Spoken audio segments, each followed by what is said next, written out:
more than an honor to have a former world champion here in the office. We're 2 for 2 with former world champions. As now, I introduce to you the Sandman. 3 times Extreme Heavyweight Champion, 1 time Eastern Heavyweight Champion.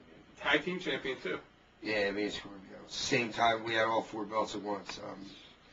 The TV title, the Heavyweight title, and the Tag Team title. Obviously never done before in ECW. Next is I got to get the TV title, then I could be like Mikey Whipwreck, 3-time. That's right. 3 Triple time. Crown. He's the only one that's got the Triple Crown, so I need that TV title. Are you serving Shane Douglas notice right now? Oh, actually no. I don't have a problem with Shane, but the TV title. I just figured the TV title's going to come along sooner or later. I'll get an opportunity for it. You know what I mean? Definitely. I'm not actively searching for any belt. I got enough to carry to the ring. I carry a cigarette, a beer, and a cane. The belt, and the belt weighs 15 pounds. You got to carry it around in your bag through the airports. It's a hassle. Yeah. That's pretty odd. You don't hear many people saying a championship belt is a hassle. Most people. Well, belts aren't important. I came about them almost by accident in the business, but I never really. I was just happy being a wrestler in my life. I really didn't need to win a belt, and it happened. Paulie and Todd said no once, and then the other 3 times. I think it was almost by accident that I ended up. Right. Most people, when they start out, circumstances changed. Guys were leaving the federation. Other guys were coming in. A lot of other guys couldn't hold the belt at certain times. So it was pretty much accident that I got it. It was accident that I got it last time. If Raven didn't go to that's right. If Raven didn't go to rehab, I wouldn't have been the champion for the 3rd time, ECW heavyweight champion. When I beat Stevie Richards in that match with me, Stevie, and Tommy Dreamer. Jeopardy. Yeah, something like that. Yeah. Wow, that's pretty funny because most people when they get into the business are like, I want to be world champion, and there's not many people that you find that are just so happy just with being a wrestler. Well, so I wanted to be a wrestler ever since I was 4 years old. My friends wanted to be cops, firemen. I wanted to be a pro wrestler. I was WWF when I was a kid. Yeah. Watching Bruno against Ivan Koloff and stuff like that. Koloff was the Russian bear. Right. He had thighs that were like this, really huge. He had a big, like 55-inch chest. Yeah. And so I was just happy. I live my life's dream every time I go to the ring. It's a great life. I work 20, 30 minutes a weekend. You know, I'm making 6 figures right now in ECW, so yeah, life's pretty good. Yeah, and you get to live your dream at that, too. Exactly. Yeah. It's a wonderful thing. I do nothing all day. I hang around. Fonzie.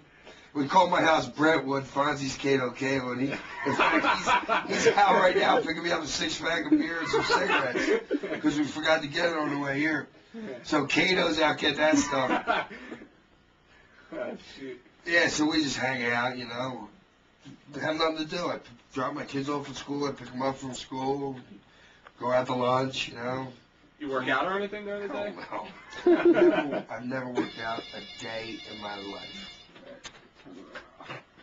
Never worked out a day in your life? You know what? Actually, I was at the gym with someone at the Pit Bulls, or I forget who it was the other day, but I slept under the stairwell. It was just because we were going out to a bar or something. I was down the road, and like, we got to go work out. I was like, all right. So I said, I'll go to the gym with you at least. I fell asleep under the stairwell. And they woke me up when they were done. How did you wind up getting started anyway? Tri-State Wrestling Alliance. I even hate to admit it now because I was just watching some of the Rob's got all like these. Show him the 10 TVs, Rob.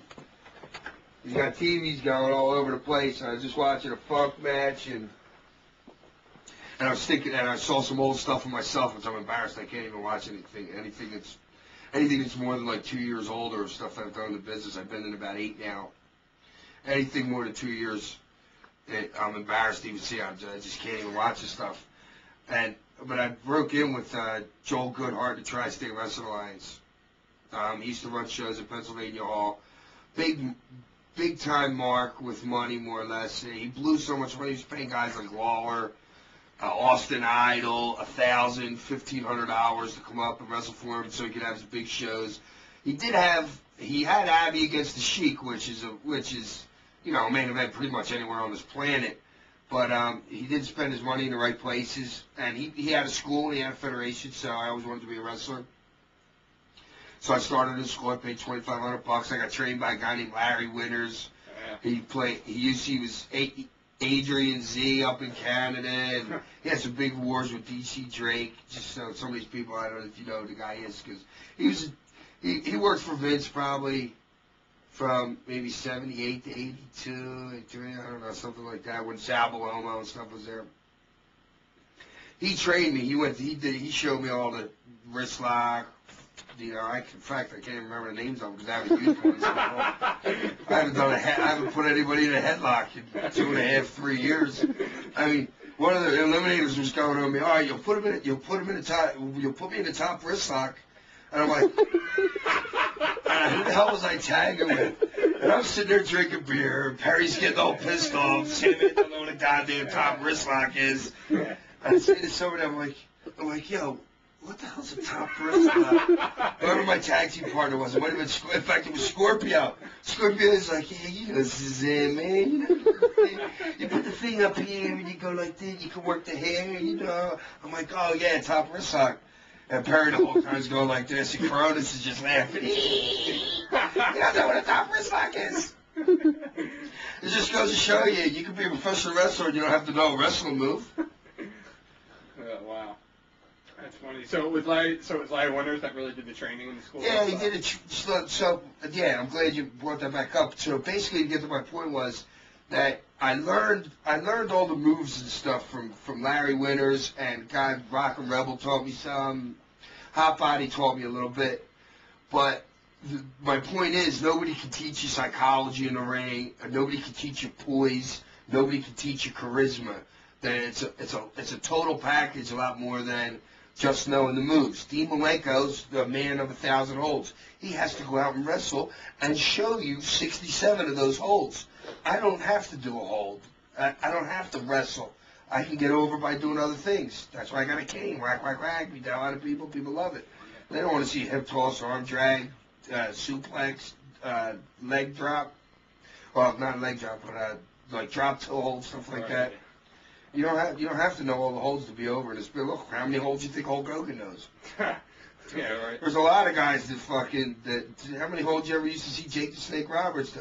I got a lot more respect for Jake the Snake Roberts than I do Hulk Hogan. A ton of respect for Jake the Snake.